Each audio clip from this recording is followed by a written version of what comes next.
الطیالسی اور مسند البزار سے اس کے حوالے دیے ہیں۔ صحیح۔ اس حدیث کے ابتدائی الفاظ ایک بہت ہی گہرا تصور پیش کرتے ہیں۔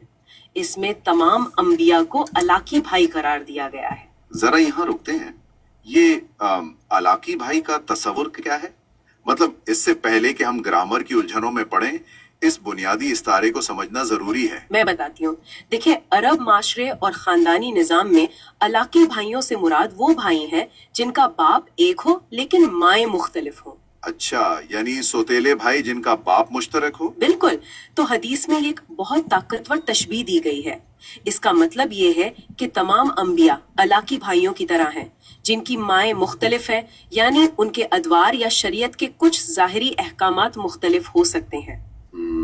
سمجھ گیا، یعنی ان کے کام کرنے کے طریقے وقت کے حساب سے مختلف ہو سکتے ہیں۔ جی ہاں، لیکن ان سب کا باپ ایک ہے، جس سے مراد یہ ہے کہ ان سب کا بنیادی دین، توحید کا پیغام اور اصل عقیدہ ایک ہی ہے۔ زبردست، یہ تو بہت ہی خوبصورت تشبیہ ہے۔ اور اسی حدیث میں آگے چل کر نبی کریم صلی اللہ علیہ وآلہ وسلم فرماتے ہیں کہ میں عیسیٰ بن مریم کے سب سے زیادہ قریب ہوں یا ان سے سب سے زیادہ تعلق رکھنے والا ہوں۔ اچھا، جی، اور پھر وہ اس کی ایک خاص وجہ بتاتے ہیں جس پر اس فورم پوسٹ کے مصنف نے اپنے پورے مقدمے کی عمارت کھڑی کی ہے۔ تو یہیں سے ہم اس لسانی سراغ رسانی میں داخل ہوتے ہیں، صحیح ہے؟ بالکل ایسا ہی ہے۔ میں واقعی یہ جاننا چاہتا ہوں کہ عربی گرامر کا ایک چھوٹا سا اصول اتنی بڑی نظریاتی بحث کا فیصلہ کیسے کر رہا ہے، لیکن اس سے بھی پہلے مجھے یہ بتائیں کہ مخالف فریق نے اس حدیث کو کس طرح استعمال کیا تھا؟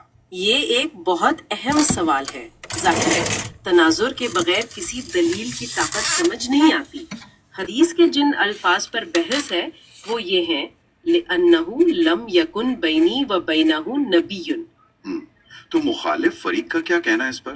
مصنف بتاتا ہے کہ دوسرے مرزائی خلیفہ مرزا محمود نے اپنی کتاب حقیقت النبوت میں اسی حدیث کو نقل کیا اور اسے یہ استدلال اخذ کرنے کی کوشش کی کہ چونکہ حدیث کہہ رہی ہے کہ میرے اور ان کے درمیان کوئی نبی نہیں، تو اس کا مطلب ہے کہ یہ ایک خلا یا وقفے کا ذکر ہے۔ اچھا، مطلب وہ اسے ایک گیپ کے طور پر دیکھ رہے ہیں۔ جی، ان کے استدلال کے مطابق یہ الفاظ مستقبل میں کسی امتی نبی یا کسی ایسے شخص کی گنجائش پیدا کرتے ہیں جو اسی امت میں سے مسیل بن کر آئے۔ تو گویا انہوں نے اس جملے کو ایک عمومی حالت کے طور پر لیا کہ ہمارے درمیان کوئی نبی موجود نہیں ہے۔ اب بتائیں کہ فورم پوسٹ کا مصنف اس تشریح کو لسانی بنیادوں پر کیسے چیلنج کرتا ہے؟ وہ علم الصرف کا کون سا اصول سامنے لاتا ہے؟ مصنف سیدھا عربی فعل یکون پر توجہ دلاتا ہے۔ یکون عربی میں فعل مضارع ہے جس کا مطلب ہوتا ہے حال یا مستقبل میں کسی کام کا ہونا، مطلب ہے ہوتا ہے یا ہوگا۔ صحیح، فعل مضارع۔ تو اگر صرف یکون ہوتا تو کیا ہوتا؟ اگر صرف یکون ہوتا تو شاید یہ بحث کھلی رہتی، آپ کو پتہ ہے، لیکن مصنف نشاندہی کرتا ہے کہ اس حدیث میں یکون سے پہلے لم کا لفظ آیا ہے۔ لم، اس سے کیا فرق پڑتا ہے؟ بہت بڑا فرق پڑتا ہے۔ علم الصرف کی اصطلاح میں اسے نفی جہت بلم کہا جاتا ہے۔ دیکھیں، جب کسی فعل مضارع پر لم آ جاتا ہے نا تو وہ اس کے معنی کو یکسر بدل دیتا ہے۔ اچھا، کس طرح بدلتا ہے؟ وہ اسے مستقبل یا حال سے نکال کر حتمی طور پر ماضی منفی میں بدل دیتا ہے۔ یعنی یکون جو کہ ہوگا تھا، جب لم یکن بنتا ہے تو اس کا قطعی مطلب ہو جاتا ہے ماضی میں نہیں ہوا تھا۔ تو کیا یہ عربی زبان کا کوئی ایسا قاعدہ ہے جس میں تھوڑی بہت لچک موجود ہو؟ میرا مطلب ہے ظاہر زبانیں وقت کے ساتھ بدلتی ہیں۔ میں سمجھ رہی ہوں آپ کا سوال، لیکن نہیں۔ تو کیا یہ ممکن نہیں کہ کلاسیکی عربی اور آج کی عربی میں اس اصول کا اطلاق مختلف طریقوں سے ہوتا ہو؟ کیا لم کو کسی استعاراتی معنوں میں نہیں؟ بہت ریاضیاتی یا میتھمیٹیکل ہوتے ہیں، خاص طور پر جب ہم کلاسیکی عربی یا احادیث کی زبان کی بات کرتے ہیں۔ نفی جہت بلم میں کوئی لچک نہیں ہے، یہ کسی کام کے ماضی میں نہ ہونے پر مہر ثبت کر دیتا ہے۔ مطلب یہ بالکل فائنل ہے؟ 100% فائنل۔ تو جب مصنف اس اصول کو حدیث کے الفاظ پر لاگو کرتا ہے تو ترجمہ بنتا ہے ان کے یعنی عیسیٰ علیہ السلام کے اور میرے یعنی نبی کریم صلی اللہ علیہ وسلم کے درمیان ماضی میں کوئی نبی نہیں ہوا تھا۔ ارے واہ، اس سے تو پورے جملے کا رخ ہی سیدھا ماضی کی طرف مڑ گیا. یہ تو پوری بحث ہی بدل گئی. این اسی نقطے پر مصنف اپنی دلیل کو مکمل کرتا ہے. وہ کہتا ہے کہ چونکہ یہاں گرامر کی روح سے اشارہ صاف طور پر اور حتمی طور پر ماضی کی طرف ہے، تو یہاں جن عیسیٰ بن مریم کا ذکر ہو رہا ہے نا، وہ وہی تاریخی شخصیت ہے جو ماضی میں گزر چکے ہیں. بالکل منطقی بات ہے. جی، اور دلچسپ بات یہ ہے کہ اسی حدیث کے بالکل اگلے الفاظ ہیں وَإِنَّهُ نَازِلٌ، یعنی اور بے شک وہی نازل ہونے والے ہیں. تو جب لم یکن نے ثابت کر دیا کہ نشاندہی ماضی کی عیسیٰ علیہ السلام کی طرف ہے، تو وہی نازل ہونے والے ہیں کا منطقی مطلب یہی نکلتا ہے کہ نزول بھی انہی انسان کا ہوگا. بالکل کسی نئے مسیل کا نہیں ہوگا. یہ منطق واقعی بہت کڑی ہے. مصنف نے مخالف فریق کی دلیل کو انہی کے پیش کردہ حوالے سے محض ایک فعل کے زمان یا ٹینس کو واضح کر کے کاٹ دیا ہے. جی، اور وہ بھی صرف ایک گرامر کے اصول سے. لیکن یہاں میرے ذہن میں ایک بہت بڑا عملی سوال پیدا ہوتا ہے. جی بتائیں، کیا سوال ہے؟ فرض کریں کہ گرامر ہمیں یہ بتاتی ہے کہ یہ شخص ماضی سے تعلق رکھتا ہے، مگر عملی طور پر سوچیں، اگر 2000 سال پرانی کوئی تاریخی شخص. جی ضیاء بھائی، یہ حدیث آپ کے علم میں ہوگی جو موجود ہے بہت ساری اور کتب کے اندر، اور خود مرزائی خلیفہ نے بھی اس کو استعمال کیا ہے. تو ضیاء بھائی جو یہاں پہ تجزیہ کیا گیا ہے اس بات کا اے آئی کی طرف سے، اور آپ اس کے اندر اپنا کیا پوائنٹ رکھنا چاہتے ہیں ضیاء بھائی؟ ضیاء بھائی آپ موجود ہیں؟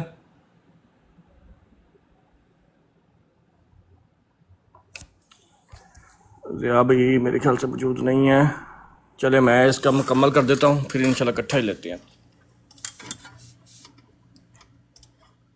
شخصیت اچانک آج کے دور میں آ جائے تو ہم اسے پہچانیں گے کیسے؟ یہ واقعی ایک بہت پیچیدہ مسئلہ لگتا ہے. ظاہر ہے ان کے پاس کوئی بائیو میٹرک ڈیٹا تو ہے نہیں، کوئی شناختی کارڈ نہیں، کسی نے ان کی تصویر نہیں کھینچی، ان کا کوئی سوشل میڈیا اکاؤنٹ نہیں ہے. تو کیا مصنف نے اس انتہائی پیچیدہ بصری شناخت کے مسئلے پر کوئی بات کی ہے؟ آپ حیران ہوں گے، لیکن یہی وہ مقام ہے جہاں یہ تحریر لسانیات کی خشک بحث سے نکل کر ایک بہت ہی دلچسپ اور میں کہوں گی حیران کن حد تک تفصیلی بصری ثبوت کی طرف جاتی ہے. واقعی مطلب ویژول ایویڈنس بھی موجود ہے؟ جی ہاں، مصنف کو بھی اس بات کا اندازہ ہے کہ صرف گرامر سے شناخت ثابت نہیں ہو سکتی، اس لیے وہ صحیح مسلم کی 2 نہایت اہم اور مشہور احادیث کا حوالہ لاتا ہے. ان میں سے پہلی حدیث کا تعلق واقعہ معراج سے ہے. واقعہ معراج یعنی وہ رات جب نبی کریم صلی اللہ علیہ وسلم نے آسمانوں کا سفر کیا. تو اس واقعے کی تفصیلات میں ایسا کیا ہے جو شناخت کے اس مسئلے کو حل کرتا ہے؟ صحیح مسلم کی اس حدیث میں بیان ہوتا ہے کہ جب نبی کریم صلی اللہ علیہ وسلم معراج سے واپس آئے تو قریش مکہ نے ان کی باتوں پر یقین نہیں کیا. ہاں، وہ تو ان کا امتحان لینے لگ گئے تھے. بالکل، انہوں نے بیت المقدس کے بارے میں سوالات کیے تو آپ صلی اللہ علیہ وسلم فرماتے ہیں کہ اللہ نے ان کی نظروں کے سامنے وہ تمام مناظر کر دیے.